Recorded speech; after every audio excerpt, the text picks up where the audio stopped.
یہ وہ بابرکت شب رحمت ہے، شب نور ہے، جس کے دامن میں اتنی برکتیں ہیں کہ کوئی محروم نہیں رہتا۔ صرف وہ بد نصیب لوگ جو شرک میں مبتلا ہیں، جو سخت کینہ پرور ہیں، جو قطع رحمی کرتے ہیں، قاتل ہیں، عادی شرابی یا بدکار ہیں، انہیں اس مبارک رات میں محروم رکھا جاتا ہے، ورنہ اللہ کی رحمتوں کا عموم اس بابرکت راتوں میں اس قدر ہوتا ہے کہ کوئی گناہ گار جو اس کے حضور ہاتھ دعا کے لیے اٹھاتا ہے اور اپنا دامن پھیلا کے اس کی رحمتیں مانگتا ہے، اسے محروم نہیں رکھا جاتا، بلکہ اللہ سب گناہ گاروں کو جہنم کی آگ سے آزاد کر دیتا ہے۔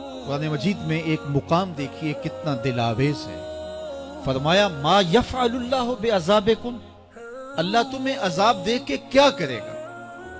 اس کی یہ چاہت نہیں ہے کہ تمہیں عذاب میں مبتلا کرے، اس کی چاہت یہ ہے کہ تم اس کی چوکھٹ پہ آؤ، جھولی پھیلاؤ، اس سے خیرات و رحمت مانگو، اور وہ تمہارے ماضی کے سارے گناہ معاف کر کے، ساری غلطیاں معاف کر کے تمہیں اپنی رحمتوں سے مالا مال فرمائے۔ تو وہ بندوں کو بخشنے پہ، بندوں کی مغفرت کرنے پہ آمادہ ہے، اور اس کی رحمتیں بہانے تلاش کرتی ہیں۔ انسان کی فطرت کے اندر گناہ رکھا گیا ہے۔ آگ، ہوا، مٹی، پانی، یہ ان چار چیزوں کا مرکب ہے۔ اس کے جو عناصر ہیں اس میں کبھی اعتدال قائم نہیں رہتا، اور اس سے گناہ سرزد ہو جاتے ہیں۔ گناہ کرنے کے بعد بندے کا اس گناہ پہ اصرار کرنا، اڑ جانا، ضد کرنا، توبہ نہ کرنا اللہ کو یہ پسند نہیں، لیکن اگر اس سے گناہ سرزد ہو جائے تو پھر وہ توبہ کر لے تو اللہ کو یہ بہت زیادہ پسند ہے۔ جو اس سے ہو سکے نیکی وہ اللہ کے حضور پیش کرے، لیکن اس کے اندر جو شر رکھی گئی ہے، اس کے اندر جو قوتیں گناہ کی رکھی گئی ہیں، اس سے اگر اس سے گناہ سرزد ہو جائے تو پھر وہ اللہ سے توبہ کرے، اللہ کی طرف رجوع کرے، تو اللہ اس کی توبہ کو نہ صرف قبول کرتا ہے بلکہ اس کے گناہوں کو معاف کرتا ہے، اور گناہوں کو بدل کے نیکیوں میں تبدیل کر دیتا ہے۔ جب گناہ نیکیوں میں تبدیل ہو گئے تو جتنا بڑا گناہ گار تھا اتنا بڑا نیکوکار ہو گیا۔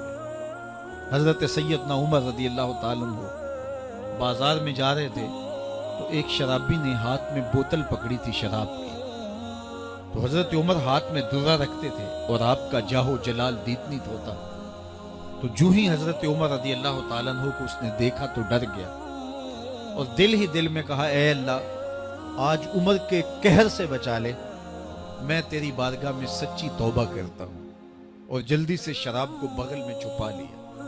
اتنے میں حضرت عمر سر پہ پہنچ گئے اور گرج کر کڑک کے کہا کہ یہ تیری بغل میں کیا ہے؟ کیونکہ اس کو بوتل چھپاتے دیکھا تھا تو وہ ڈر گیا، اور ڈرتے ڈرتے کہنے لگا حضرت یہ سرکہ ہے۔ اب تھی تو شراب، لیکن ڈرتے ہوئے بولا حضرت سرکہ ہے۔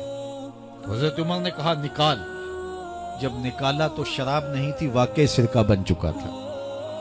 تو جب اللہ کے حضور کوئی توبہ کرتا ہے، اللہ اس کے گناہوں کو بدل کے نیکیوں میں تبدیل کر دیتا ہے۔ حدیث پاک میں آتا ہے کہ قیامت کے دن اللہ ایک شخص کو کہے گا کہ اپنا نامہ اعمال پڑھ، تو وہ نامہ اعمال پڑھنے لگ جائے گا، تو نامہ اعمال کے اندر چھوٹے گناہ بھی ہوں گے، بڑے گناہ بھی ہوں گے، تو اللہ سے حیا کرتے ہوئے، شرم کرتے ہوئے وہ بڑے بڑے گناہوں کو چھوڑتا جائے گا اور چھوٹے چھوٹے گناہوں کو پڑھتا رہے گا۔ جب وہ سارے گناہ پڑھ چکے گا اور کتاب ختم ہوگی تو اللہ تعالیٰ اسے فرمائے گا میرے بندے تو نے یہ جتنے گناہ پڑھے ہیں میں نے سب کو بدل کے نیکیوں میں تبدیل کر دیا۔ تو بندہ کہے گا اللہ ابھی تو میرے بڑے بڑے گناہ رہتے ہیں جو میں نے پڑھے ہی نہیں۔ فَضَحِكَ النَّبِيُّ حَتَّى بَدَتْ أَنْيَابُهُ، حضور جب یہ بیان فرما رہے تھے تو حضور اتنا مسکرائے کہ صحابہ نے حضور کی داڑھیں دیکھ لی۔ تو پہلے وہ بڑے بڑے گناہ چھوڑے جا رہا تھا، لیکن جب اللہ فرمائے گا کہ میں تیرے گناہوں کو بدل کے نیکیوں میں تبدیل کر دیا وہ کہے گا ابھی تو بڑے بڑے گناہ رہتے جو میں نے ابھی پڑھے ہی نہیں. تو جب کوئی بندہ اس کے حضور توبہ کرتا ہے، اللہ یہ نہیں دیکھتا اس نے گناہ کتنے کیے ہیں، یہ دیکھتا ہے بندہ آیا میری چوکھٹ پہ ہے تو اللہ اس کے پچھلے سارے گناہ معاف فرما.